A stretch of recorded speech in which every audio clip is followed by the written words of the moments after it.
Energi kita harus lebih cukup. Nah, disinilah kita wajib belajar. Kita wajib sekolah di semesta. Nah, inilah sekolah kita. Inilah sekolah yang akan menempa kita menjadi makhluk cerdas, bukan makhluk pintar, tapi cerdas. Kalau cerdas, dia akan bisa menyesuaikan diri. Tapi kalau pintar, dia kaku, hanya berdasarkan referensi. Nah, manusia itu akan dicetak menjadi makhluk-makhluk yang pintar, bukan cerdas. Makanya kenapa ketika sekolah pun yang ditanya referensi kan ya, agar orang itu pinter, bukan cerdas. Kalau pinter, dia semua textbook dan nurut. Pinter gitu kan ya. Kalau nurut langsung disebut begitu, pinter, good boy, kayak kegogog. Iya. Kayak kegogog. Nah, kalau misalnya kita sudah pintar, mereka mudah mengendalikan orang pintar itu karena orang pintar itu nurut. Orang pintar itu nurut. Tapi orang cerdas, dia akan berusaha mengendalikan semuanya agar sesuai dengan apa yang seharusnya. Itulah kecerdasan. Generasi planet ini. Karena planet ini butuh itu. Mendingan nanti kita sending saja deh. Kalau misalnya sudah kita terus berkomunikasi, kita memblending dan planet ini dengan netral. Ingat, dengan netral. Jangan ada pikiran pengen ascending, jangan. Netralkan. Karena netral itu seperti kertas putih. Ini kertas putih yang nanti akan kita tulisi dengan berbagai macam hal-hal buruk yang ada di dalam diri kita. Akui saja semuanya dan rubah.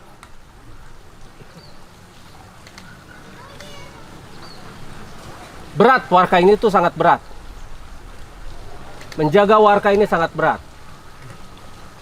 Nah, nanti kalau misalnya kita ascending, kita sampai di tingkatan swaraga.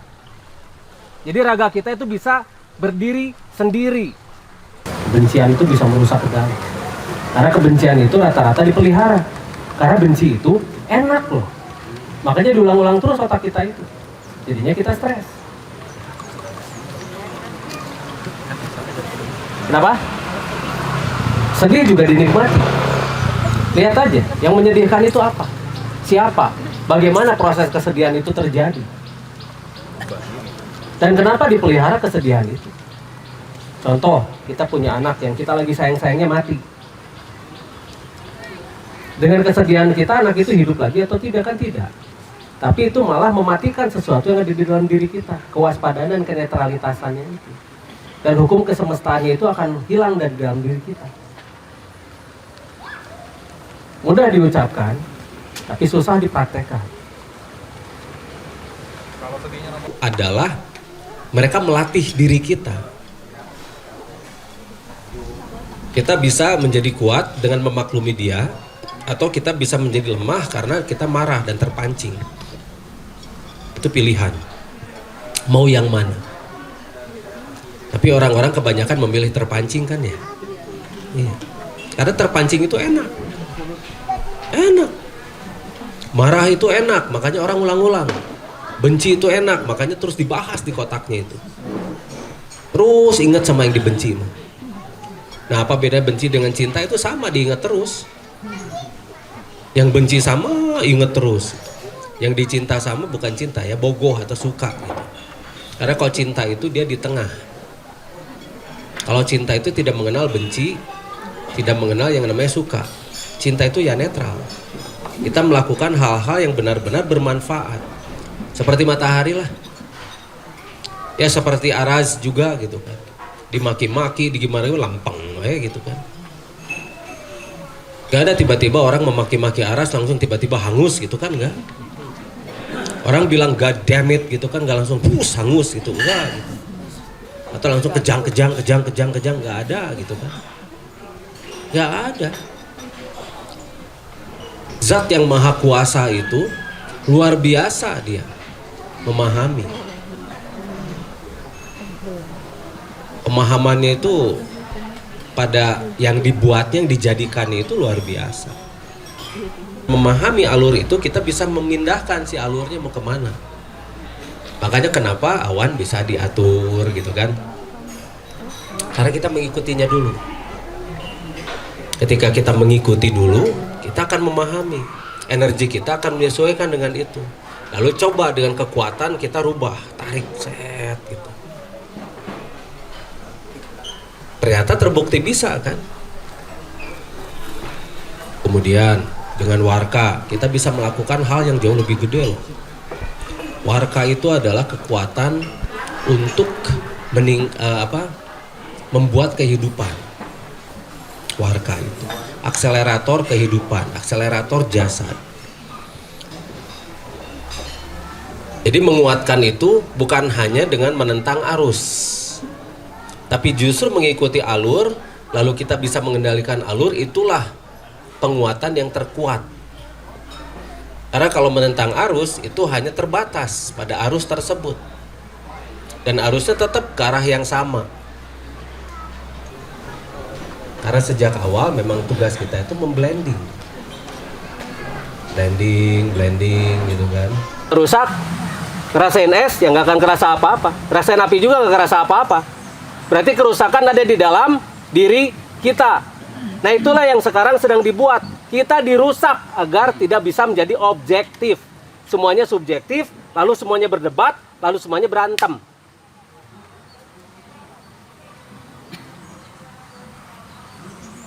Sadar nggak kita digituin sekarang?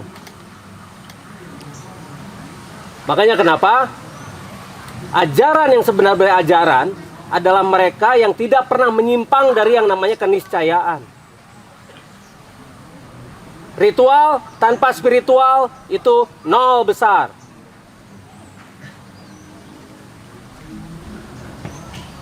Kita didistract melakukan ritual-ritual yang betul-betul membuat kita malah semakin mundur. Tanpa kita memahami apa itu. Makanya ketika kita melakukan ritual juga nggak konsen kan ya? Nggak ada yang konsen. Karena bertentangan dengan keniscayaan. Semua yang bertentangan dengan keniscayaan membuat kita tidak akan menjadi konsen.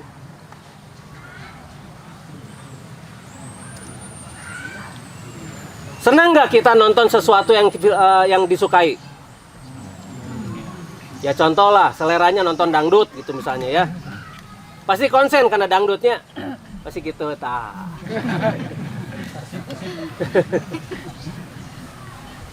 Pasti konsen, karena dia happy. Karena ajaran yang sebenarnya yang tidak bertentangan dengan keniscayaan itu membawa orang jadi happy. Dan bikin orang juga akan jadi kompak dengan universe atau dengan semesta. Yang bertentangan itu bikin orang unhappy. Tiap orang itu punya daya happy masing-masing loh. Karena tiap orang itu berbeda. Nah tiap orang inilah yang harus memunculkan siapa dirinya yang sebenarnya. Karena tiap orang itu tugasnya berbeda-beda di planet ini, lalu dia bersatu. Secara keniscayaan, planet ini dibentuk oleh sesuatu yang berbeda. Kenapa kita harus disamakan?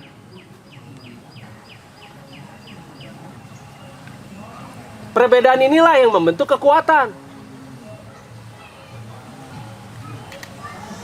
Contoh, bangunan yang kokoh itu ada batunya, ada semennya, ada besinya, ada kacanya, segala macam, ada yang namanya rangkanya yang dari baja dan sebagainya, apapun itu yang dibutuhkan untuk kekokohan itu. Dan itu semua dari jenis yang berbeda. Itulah keniscayaan. Kita menerimanya tanpa syarat loh. Iya aja, tanpa berpikir, tanpa menggunakan akal kita. Makanya kenapa planet ini jadi mundur, jadi nggak maju. Orang-orang kita itu banyak, tapi mereka tuh jadi lemah. Kerjanya berdebat dan berantem. Keniscayaan itu adalah sesuatu yang tidak bisa dibantah. Kalau yang datang dari Sang Maha Mengetahui, itu pasti bersifat keniscayaan. Sesuatu yang tidak akan bisa diperdebatkan. Contoh, matahari terang. Ada yang berdebat? Nggak ada.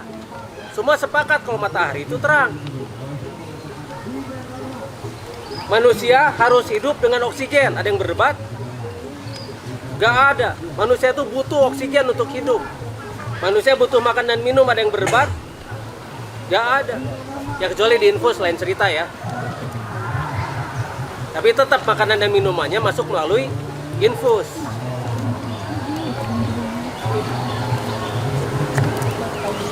Tidak ada perdebatan kalau misalnya datang dari Sang Maha menjadikan, Sang Maha mengetahui.